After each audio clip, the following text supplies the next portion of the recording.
สบายดีท่านผู้ชมที่เคารพทุกท่านจีนนั่นได้หักเหลี่ยมอเมริกาไปเป็นที่เรียบร้อยแล้วในสงครามเทคโนโลยี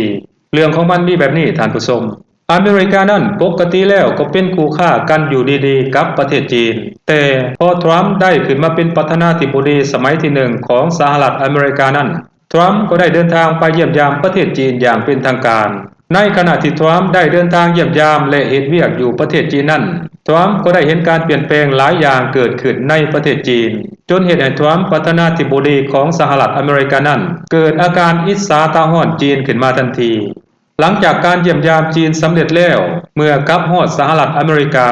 ทรัมป์ก็ได้ประกาศสงครามการค้ากับประเทศจีนทันทีโดยทรัมป์ได้ให้เหตุผลว่าจีนนั่นเป็นประเทศที่เอารัดเอาเปรียบสหรัฐอเมริกาว่าซั่นในนั้นก็รวมถึงสงครามเทคโนโลยีที่สหรัฐอเมริกาประกาศเป็นศัตรูกับจีนนำปกติแล้วประเทศจีนนั่นต้องได้พึ่งพาและนำเข้าเทคโนโลยีขั้นสูงจากสหรัฐอเมริกาและพันธมิตรของอเมริกาตัวอย่างไต้หวันเกาหลีใต้และประเทศอื่นๆทั้งนั้นทั้งนี้ก็เพื่อเอามาป้อนบรรดาอุตสาหกรรมต่างๆของประเทศจีนที่มีความต้องการสูงอยู่นั่นเองในปีหนึ่งนั้นสหรัฐอเมริกาสามารถโกยเงินจากการขายซีฟให้จีนนั่นได้หลายหมื่นล้านดอลลาร์ด้วยกันแต่เมื่อสหรัฐอเมริกาเห็นว่าจีนนั่นกำลังไหลตามอเมริกามาติดๆทางด้านเทคโนโลยีแล้วถ้าบ่เฮ็ดอย่างใดอย่างหนึ่งลงไป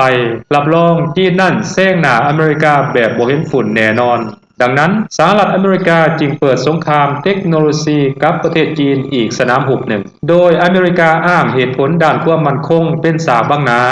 อเมริกานั้นเริ่มความบาดประเทศจีนทางด้านเทคโนโลยีนับตั้งแต่ตู้เย็นเครนที่ใช้ในทางเรือรถ EV ที่ผลิตในประเทศจีนรวมทั้งเครื่องใช้ไฟฟ้าเกือบทุกประเภทที่ผลิตจากประเทศจีนห้ามนำเข้าไปขายและใช้อยู่ในอเมริกาอย่างเด็ดขาดเพราะย่านมีเครื่องมือสอดแนมของประเทศจีนติดมานำพร้อมกันนั้นอเมริกาก็ยังได้ห้ามขายชิปขั้นสูงให้กับประเทศจีนรวมทั้งห้ามพันธมิตรของตนเองขายชิปดังกล่าวให้กับประเทศจีนนำอีกด้วยทั้งนี้ก็เพื่อหวังให้จีนนั้นไล่ตามสหรัฐอเมริกาบ่ทันนั่นเองนอกจากการห้ามซื้อและห้ามขายชิปให้กับประเทศจีนแล้วอเมริกาก็ยังได้ลิ้นสกปรกต่อประเทศจีนนำอีกด้วย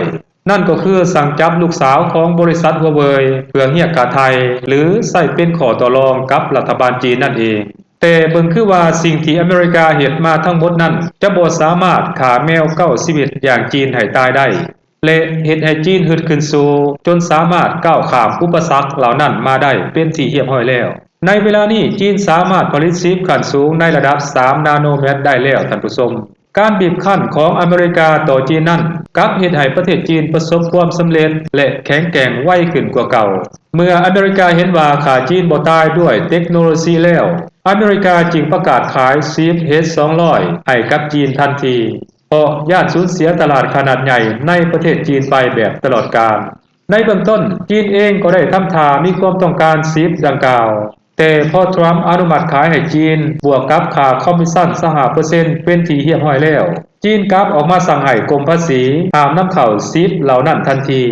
เฮ็ดให้วงเงินที่สหรัฐอเมริกาคาดว่าจะได้จากจีนประมาณอยู่ 20,000 ล้านดอลลาร์สหรัฐนั้นหายไปในอากาศทันทีท่านผู้ชมและจีนเองก็ได้ออกมาให้เหตุผลการปฏิเสธซื้อชิปของอเมริกาในครั้งนี้ว่าอเมริกานั้นขูดเลือดขูดเนื้อของจีนสูงถึง 25% อีกประการหนึ่งจีนเองก็สามารถผลิตชิปขั้นสูงได้แล้วบ่จำเป็นต้องนำเข้าจากอเมริกาอีกต่อไป